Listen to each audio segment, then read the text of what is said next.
خواتین کے لیے ایک نصیحت آموز حدیث۔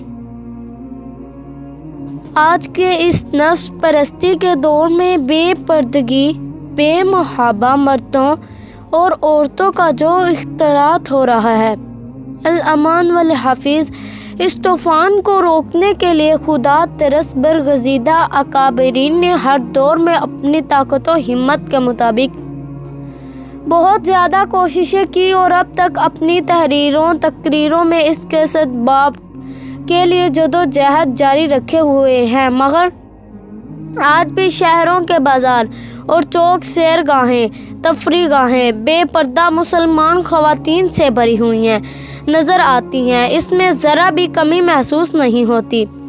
ہمارے خیال میں اس کوتاہی کے زیادہ ذمہ دار مرد حضرات ہیں، اس لیے کہ ان کو گھر کا ذمہ دار مقرر کیا گیا ہے اور ان کی ذمہ داری یہ ہے کہ وہ اہل خانہ کے دینی معاملات میں چشم پوشی ہرگز نہ کریں۔ تاہم خواتین پر بھی فرض ہے کہ وہ خود بھی دینی امور میں کوتاہی نہ کریں، اگرچہ ان کے مرد حضرات ان کو نہ ٹوکتے ہیں۔ درج ذیل میں خواتین کی نصیحت و عبرت کے لیے ایک حدیث مبارک کا خلاصہ نقل کیا جا رہا ہے، جس میں خواتین کو چند گناہوں کے عذاب سے خبردار کیا گیا ہے، جن میں سے اہم گناہ بے پردگی ہے۔ چنانچہ حدیث یہ ہے کہ ایک مرتبہ حضرت علی رضی اللہ تعالی عنہ اور حضرت فاطمہ الزہرا رضی اللہ تعالی عنہا جناب رسول اللہ صلی اللہ علیہ وسلم سے ملنے کے لیے گئے۔ چنانچہ جب یہ دونوں حاضر خدمت ہوئے تو دیکھا کہ جناب رسول صلی اللہ علیہ وسلم پر گریہ طاری ہے اور آپ زاروں کی طار رو رہے ہیں۔ حضرت علی نے عرض کیا کہ یا رسول اللہ، میرے ماں باپ آپ پر قربان ہوں، آپ کیوں اتنا رو رہے ہیں؟ آپ نے جواب میں فرمایا کہ میں نے شب معراج میں اپنی امت کی عورتوں کو قسم و قسم کے ہولناک اور خوفناک عذابوں میں مبتلا دیکھا تھا۔ آج ان عذابوں کے تصور سے مجھے رونا آ رہا ہے۔ اس کے بعد جناب رسول صلی اللہ علیہ وسلم نے اس کی تفصیل بیان کرتے ہوئے فرمایا کہ ان کو کس طرح کا عذاب ہو رہا تھا۔ چنانچہ آپ نے فرمایا کہ میں نے ایک عورت کو دیکھا، وہ اپنے بالوں کے بل جہنم میں لٹائی ہوئی تھی، اور اس کے میں نے ایک عورت کو دیکھا کہ وہ اپنے بالوں کے بل جہنم میں لٹکی ہوئی اور اس کا دماغ ہنڈیا کی طرح پک رہا تھا۔ سوچنے کی بات ہے کہ جہنم میں ہونا ہی کوئی کم عذاب نہیں، مگر وہ اس کے ساتھ ساتھ بالوں کے بل لٹکی ہوئی بھی تھی، تو یہ کس قدر تکلیف دہ صورت ہوگی۔ دوسری عورت کو دیکھا، وہ زبان کے بل جہنم میں لٹکی ہوئی تھی۔ یہ عذاب کی صورت تو پہلی صورت سے بھی خطرناک ہے، اس لیے کہ زبان تو بہت نازک ٹکڑا ہے۔ تیسری عورت کو دیکھا، وہ چھاتیوں کے بل جہنم میں لٹکی ہوئی۔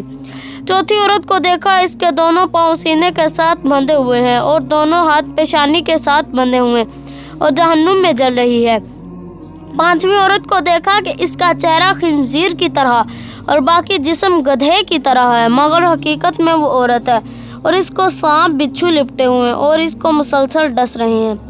چھوٹی عورت کو دیکھا کہ اس کی شکل کتے جیسی اور اس کے منہ میں آگ کی لپٹیں داخل ہوتی ہیں اور نیچے سے نکلتی ہیں۔ حضرت فاطمہ الزہرا رضی اللہ تعالی عنہا نے عرض کیا کہ اے ابا جان، ان عورتوں کو مذکورہ عذاب کن گناہوں کی وجہ سے ہو رہا تھا؟ تو آپ صلی اللہ علیہ وسلم نے اس کی تفصیل اس طرح بیان فرمائی کہ پہلی جو عورت بالوں کے بل لٹکی ہوئی تھی، یہ وہ تھی جو ننگے سر بے پردہ غیر محرم مردوں کے سامنے آیا کرتی تھی۔ چنانچہ آج کل ننگے سر گھومنے کا فیشن عام ہو گیا اور باریک دوپٹہ استعمال کرنا کہ جس میں سے بالوں کی رنگت ظاہر ہو، وہ بھی ننگے سر کے حکم میں ہے۔ دوسری عورت جو زبان کے بل لٹکی ہوئی تھی، یہ وہ تھی جو زبان دراز تھی، شوہر کے ساتھ بدتمیزی اور بد زبانی کا معاملہ کرتی تھی۔ تیسری عورت جو چھاتیوں کے بل لٹکی ہوئی تھی، وہ یہ تھی جو شادی شدہ ہو کر بھی غیر مردوں سے ناجائز تعلقات رکھتی تھی۔ چوتھی عورت جس کے پاؤں سینے سے اور ہاتھ پیشانی سے بندھے ہوئے تھے، یہ دین کا مذاق اڑاتی تھی اور جنابت و حیض غیر سے طہارت کا اہتمام نہیں کرتی تھی۔ پانچویں عورت جس کی شکل خنزیر جیسی اور جسم گدھے کی طرح تھا، وہ چگلی کھاتی تھی، ادھر کی بات ادھر اور ادھر کی بات ادھر لگا کر لڑائی کرا دیتی۔ چھٹی عورت جو کتے کی شکل میں تھی وہ احسان کر کے پھر جتلایا کرتی تھی۔